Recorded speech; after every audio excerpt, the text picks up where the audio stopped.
Hello, Siwats89. Well, I think we all know about the whole Fandom Menace drama with Doomcock and...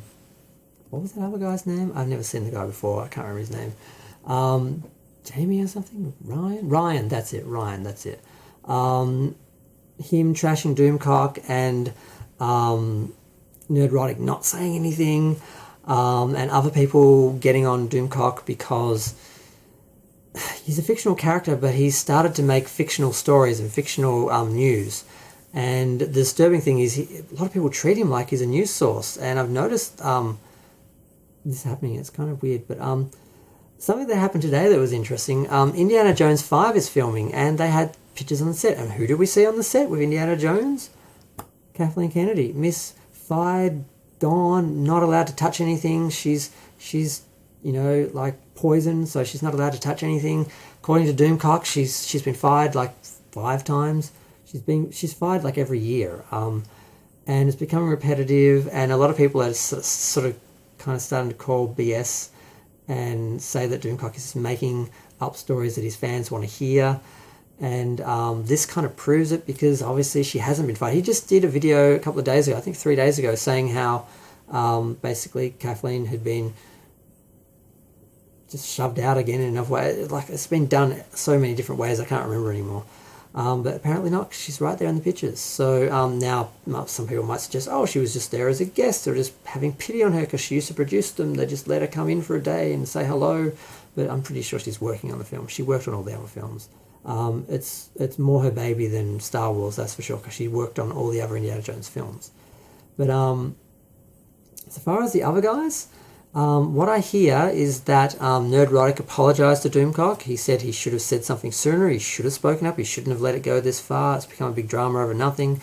Apparently Doomcock was very hurt. They didn't stand up for him. He should have stood up for him sooner. I'm not sure why he didn't. Maybe he was too busy twitching or whatever he does. Shaking or nodding or not was it rocking? I don't know. Have you ever noticed in his videos how he does that sometimes? I don't know what that is. But yeah, so he apologised, and apparently they're okay.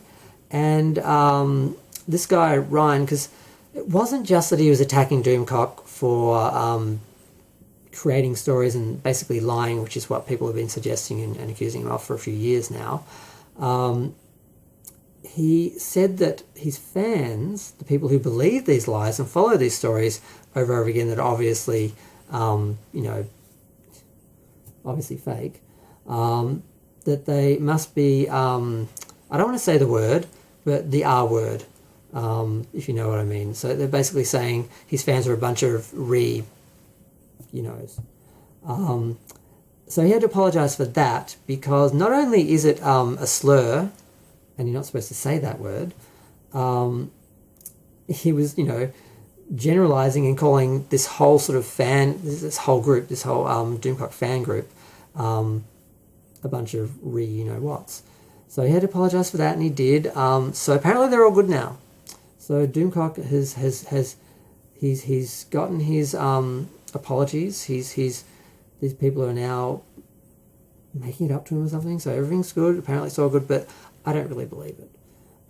Because at the end of the day, Doomcock is still making up stories and still running narratives that aren't true and are predictable and recycled, and he's just telling his fans what they want to hear. And there's been a lot of arguments with, like, Matt Jarbo said he was arguing with some fans, and he was saying, look, you're an idiot because you are believing, you want to be lied to, you're believing this person who's lying to you. And they're like, no, it's entertainment, I'm enjoying it because it's entertainment.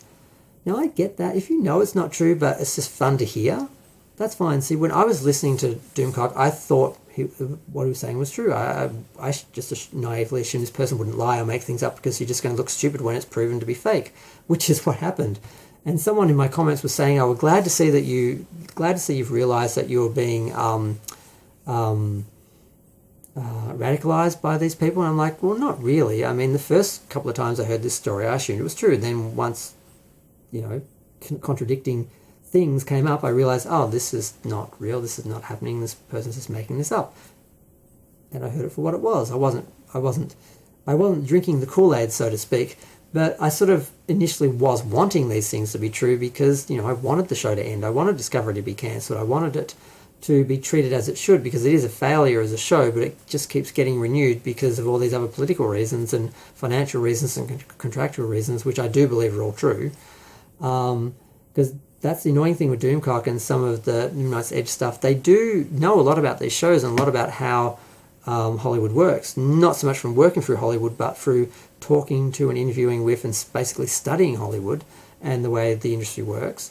And they do have a lot of information. They do bring a lot of facts and things and leaks and things out. They do, but they also make up the rest. They sort of make up what they need to sort of make the facts they make the facts fit the stories, so they get the narrative because that's what the audience wants to hear. So they've lost a lot of credibility to me.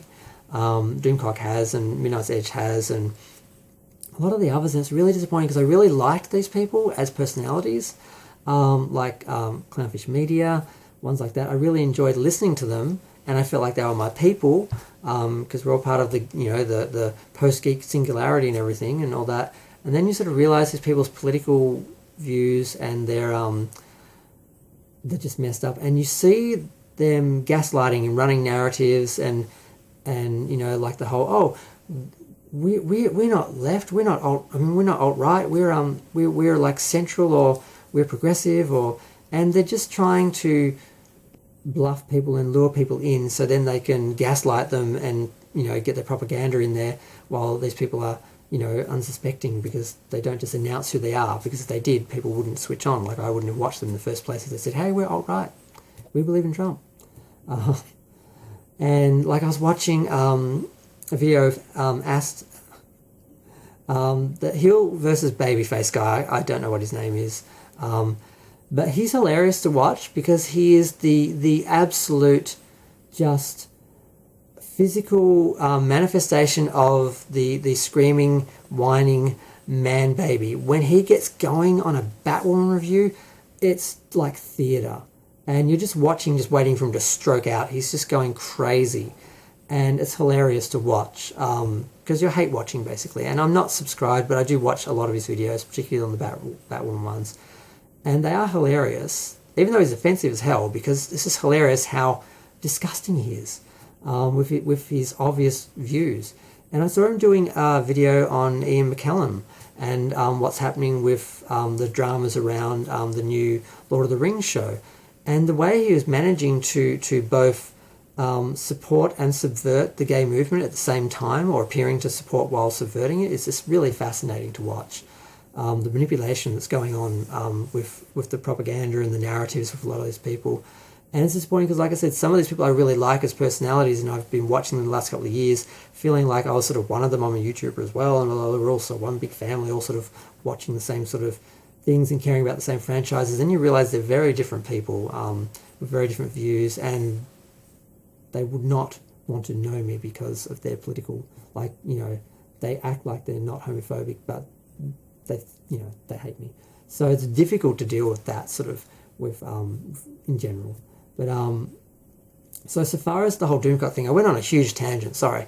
So far as the Doomcock fight being over with the rest of the Fandom Menace, I don't think it's over yet, because he's still doing what he does, and they have a problem with what he does. Now, how they treated him was very rude and wrong and disrespectful, and Nerdrotic wasn't being a good friend and being loyal at that moment, so he's apologised for that. But the problem's still there. So Doomcock's going to continue running his narrative and making up his stuff and making the rest of the Fandom Menace look bad, because they want credibility. They want to be respected. They want to be part of the media. And it's hard to do that when you've got a guy with like a cartoon, villain, comic book villain, basically in a mask, looking ridiculous. So that they are going to continue trying to distance themselves from him, which I believe they were doing. And they're also going to try and distance themselves from a lot of the far right people they were dog whistling to get views. Now they've got the subscribers and they've got the presence and the visibility. They're going to try and distance themselves from those people so they can actually get where they want to go. So it's not over. The battle may be over for a moment, but the overall war is still going to be fought. So it'll be interesting to see how this plays out.